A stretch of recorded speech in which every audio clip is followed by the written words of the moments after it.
May 18th, 1969. We were almost ready. Man had orbited the moon once. Man had test flown the Lunar Module, the lunar landing craft, in Earth orbit once.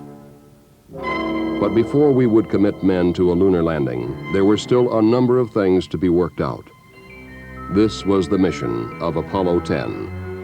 In the words of its commander, Tom Stafford, to sort out all the unknowns and pave the way for a lunar landing.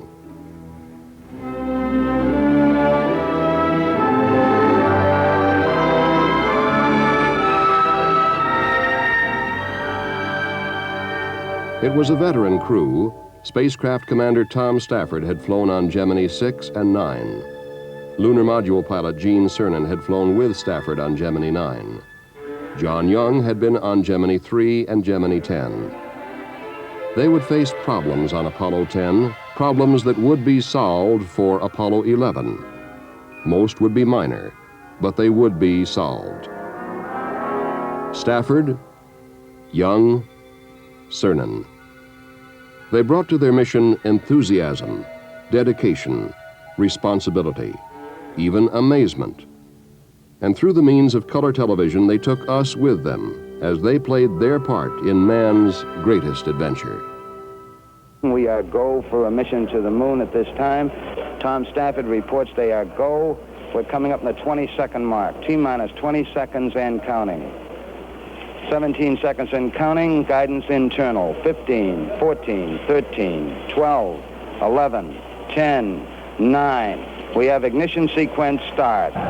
Engines on. 5, 4, 3, 2. All engines running.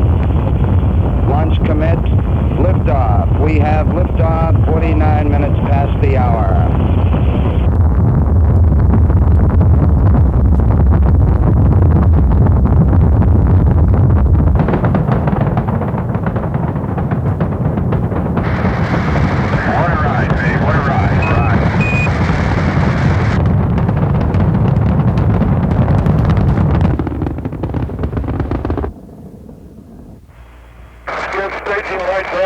Roger. Good ignition on the second stage.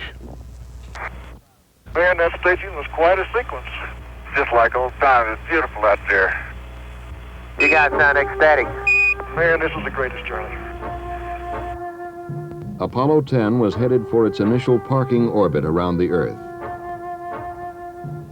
After the checkout in orbit, it was time for TLI, translunar injection, the burn of the S-4B engine to send Apollo 10 to the moon. 7 minutes counting up. Roger 10, you're go for TLI. S-4B's looking as planned. Right on. Chico. Roger, Pico. We confirm the cutoff. Apollo 10, with a perfect burn, was on its way to the moon. Now, the Command and Service Module separated from the S-4B and turned around to dock with the Lunar Module. For the first of many times, Tom Stafford turned on the small, high-resolution color television camera and shared with the people of Earth the spectacular sights of outer space. Apollo 10 took along all those who had made and were making the conquest of the moon a reality.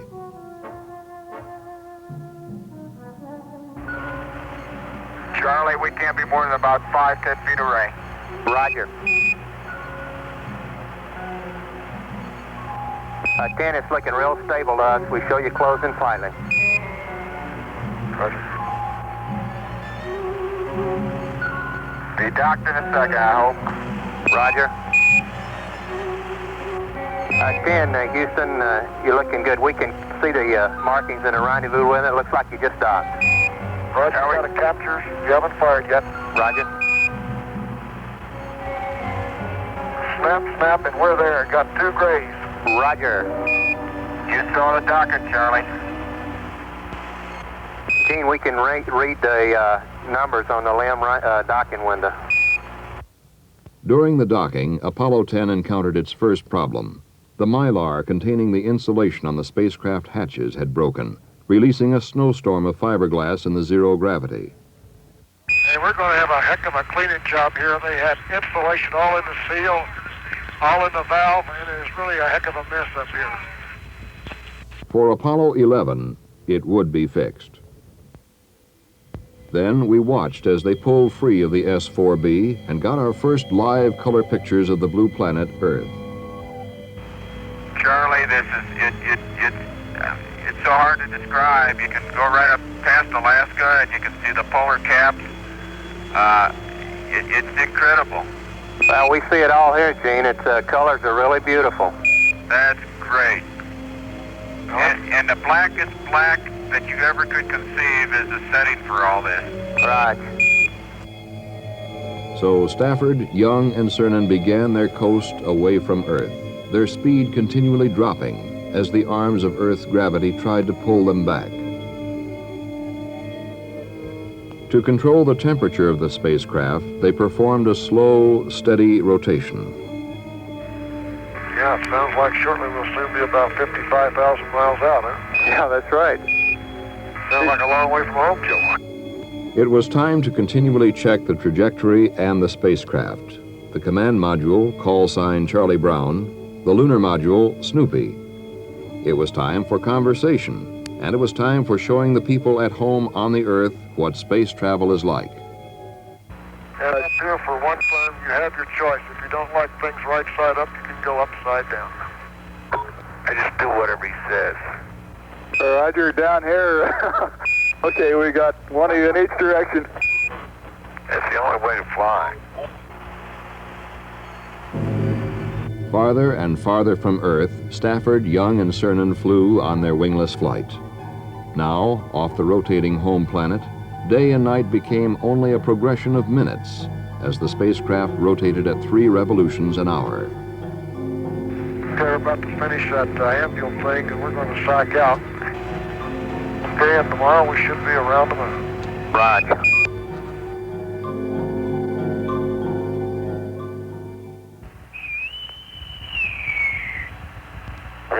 Reveille, up all hands, heave out, trice up, clean sweep down, fore and aft. Apollo 10, Houston, sounds like we're ready for a naval drill on the flight deck. And here is your horoscope reading for today, Apollo 10. Tom Stafford, you should concentrate on finishing things that you have already started. Today's pace will be moderate. Use this time to take inventory. John Young, you will have a slow day today. This will give you time to concentrate on the work ahead. You will enjoy your surroundings and companions. And Gino, your horoscope reads, give careful thought to your working and driving habits. Do something nice for your friends.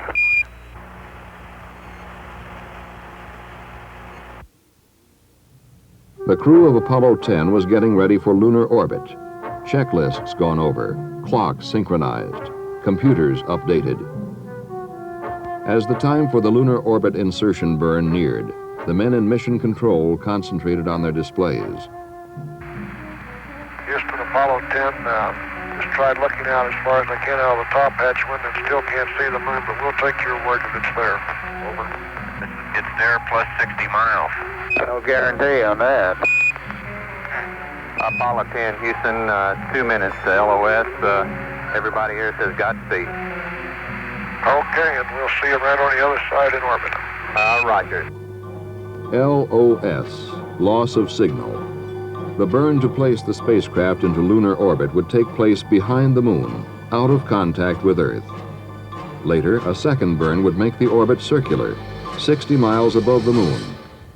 The flight controllers waited for AOS, acquisition of signal. We have AOS.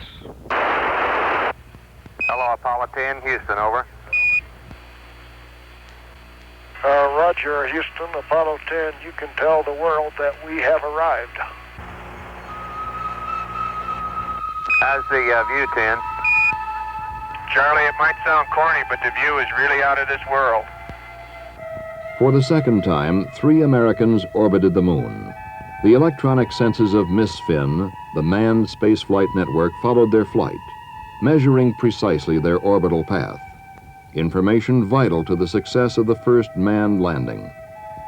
On the first orbit, the crew turned the TV camera on the scarred lunar landscape. See a crisis up here. That's the first real thing I'm positive of that I've seen that I recognize, and boy, it's really stands out. Stafford, Young, Cernan. 250,000 miles from Earth. 60 miles above our desolate satellite.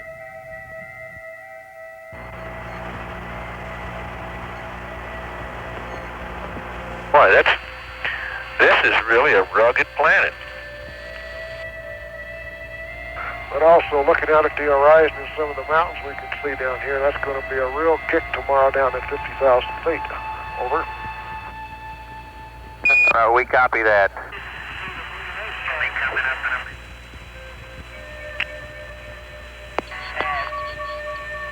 Hello, Houston, Apollo 10. We've got a beautiful view of the Earth here, but it's absolutely fantastic.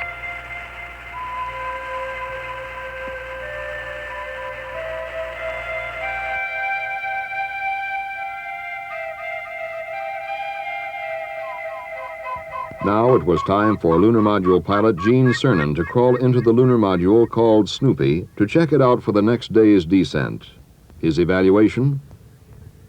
And I personally am very happy with the fella, and I hope we can give you as good a report tomorrow. You bet your life. Hey, you watch Snoopy well tonight, and make him sleep good, and we'll take him out for a walk and let him stretch his legs in the morning. Okay. The next day, Stafford and Cernan were in the lunar module, John Young in the command module called Charlie Brown. They checked out Snoopy for the last time. One of the items involved venting the tunnel connecting Snoopy and Charlie Brown to make sure that the spacecraft hatches did not leak. Roger, I say again, we cannot get the tunnel to vent, over. Roger, understand, tunnel will not vent. This was a real problem. The vent pipe seemed to be clogged. However, the hatch integrity was checked by reducing the pressure in the lunar module. The inability to reduce pressure in the tunnel also caused a 3½ degree rotation between the two spacecraft. Not enough to endanger undocking, but for Apollo 11, it would be fixed. Okay, Charlie Brown and Snoop, 3 minutes going over the hill. You'll go for undocking, and we'll see you around the other side. Roger. Roger. The undocking took place behind the moon.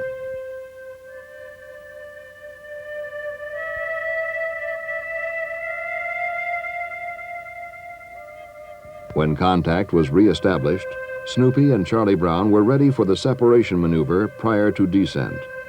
The word from John Young and Charlie Brown was, "You'll never know how big this thing gets when there ain't nobody in here but one guy.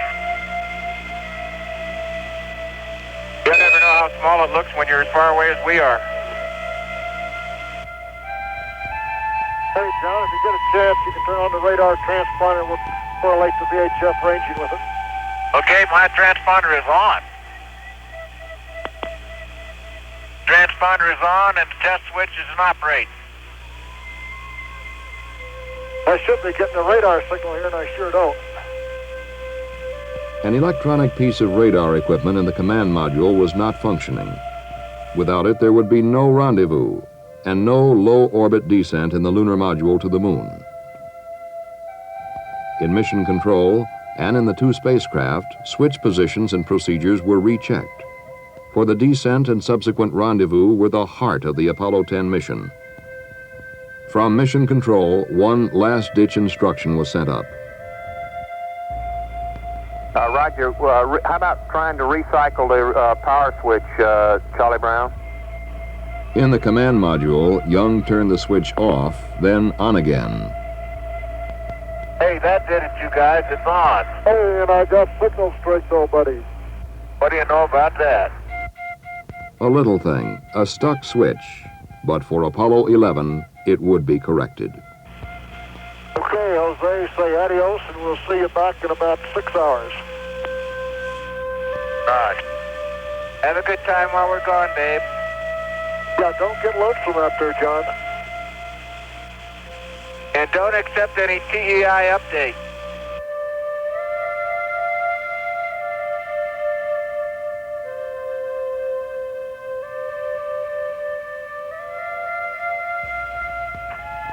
Charlie Brown, Houston, 45 seconds to LOS. You're still go for DOI. DOI, Descent Orbit Insertion, would come about 180 degrees from landing site 2, the primary site for Apollo 11. According to the inexorable laws of celestial mechanics, this burn of the Lunar Module descent engine would put Stafford, Cernan, and Snoopy less than 10 miles above the site. Once more in mission control, they waited for word from the moon. Houston, Charlie Brown. They're down there among the rocks, mumbling about the boulders and things right now. 8 miles above the surface, 35,000 feet over the ancient hills. Then a communications problem. Contact with Snoopy was reestablished through Charlie Brown. Hello, Houston, this is Snoopy. Right, Snoop, go ahead. We is going, we is down among them, Charlie. Roger, I hear you weaving your way up the freeway. Roger, fantastic, Charlie, fantastic. Roger. Charlie, babe, it's fantastic, babe, really.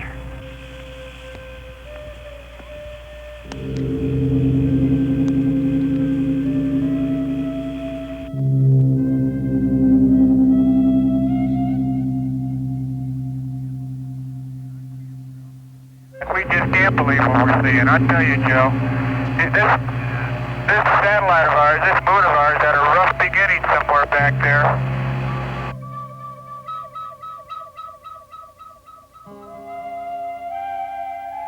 I tell you, we're down here where we can touch the top of some hills, though. Then, one of the key aspects of the mission. Tom Stafford describes the landing site selected for Apollo 11. Yeah, okay, the approach in looks a lot smoother than some of the orbiter photos show. It still estimate 25 to 30% a semi-clear area, so if the LEM has enough hover time, at least from what we can see at 50,000 feet, it should not be a problem. Or if you come down in the wrong area and you don't have the hover time, you're going to have to shove off. Now it was time to begin the rendezvous. On this first low orbit, they would make the initial burn to put Snoopy and Charlie Brown into the proper phase relationship for the coming maneuvers. Okay, we're burning, John, we're burning. Snoopy was now ready for the rendezvous sequence to be performed on the next orbit. Once more, they rounded the battered face of the moon.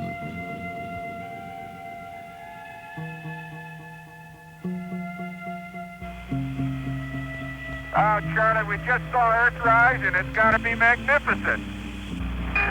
Charlie, I don't know how the big man must see things, but if his view is any better than ours, it's got to be fantastic.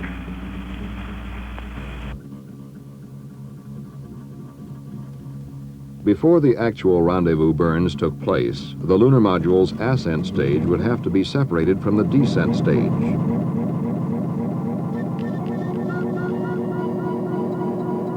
But during the separation, something went wrong. Snoopy began to roll rapidly. Get out of there, babe. That's that last attitude. Snoop, Houston, we show you close to gimbal lock. Yeah, okay, something went wild there on that staging. And we're all set. We didn't lock it. We're going to head to the autumn. Charlie Brown, Houston, they got staging. They had a wild gyration, though, but they got it under control. It was an unexpected system malfunction. Stafford and Cernan quickly had it under control. In fact, Tom Stafford and Gene Cernan were never in any kind of danger, but for a few seconds, they didn't know that. For Apollo 11, it would be found and corrected.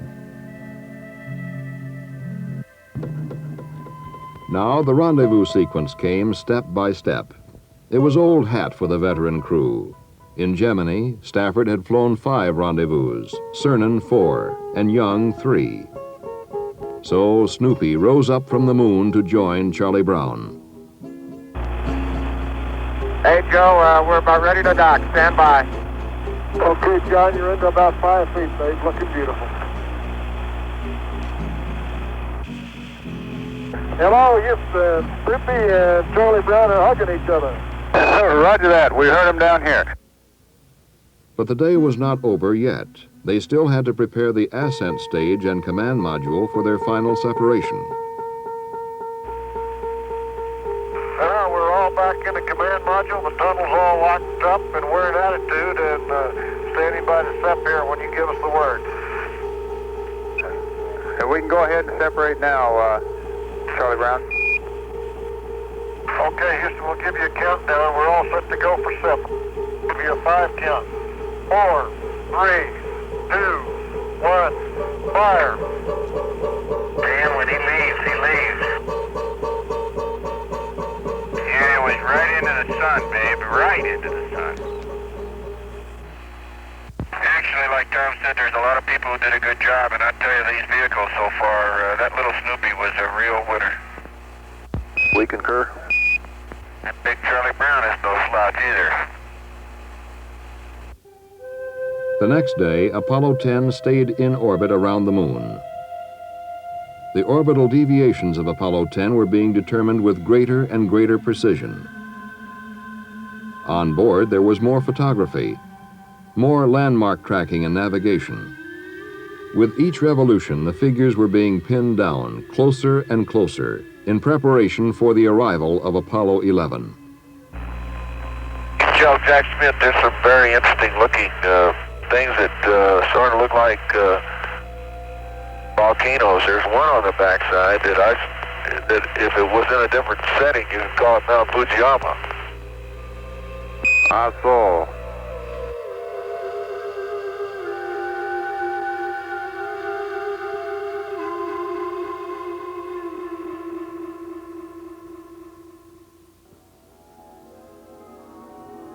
But now it was time to head home to Earth. Trans-Earth injection. The one burn of the mission that absolutely had to work. The burn that would push Apollo 10 out of its lunar orbit. Everything looks good for TEI. Roger, we're go here, and we'll see you on the way home. Again, this most critical of all maneuvers would take place behind the moon, cut off from earthly contact.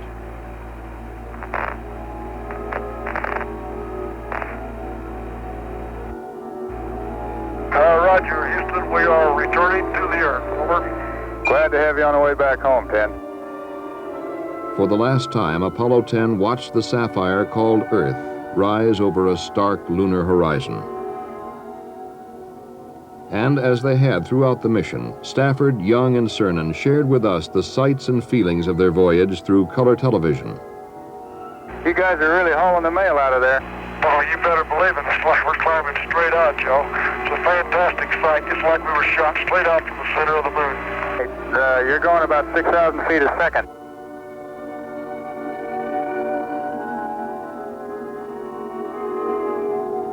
As the crew of Apollo 10 hurtled earthward, they decided to perform one more test. A test not in the original objectives of the mission, but a test that would solve a problem that had baffled space engineers for years. Somebody finally came up with the idea of using a razor and brushless shaving cream. That's amazing, 10. Absolutely. That's what the space age does for you. I tell you, Charlie, that's one of the most refreshing things that's happened in the last couple of days. That was really great. You guys really look good.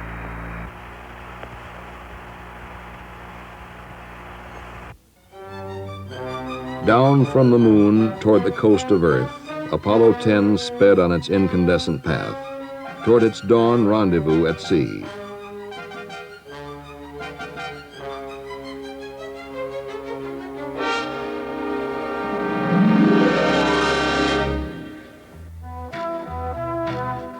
Problems had been met, faced, and solved, for that was the mission of Apollo 10. To sort out the unknowns and pave the way.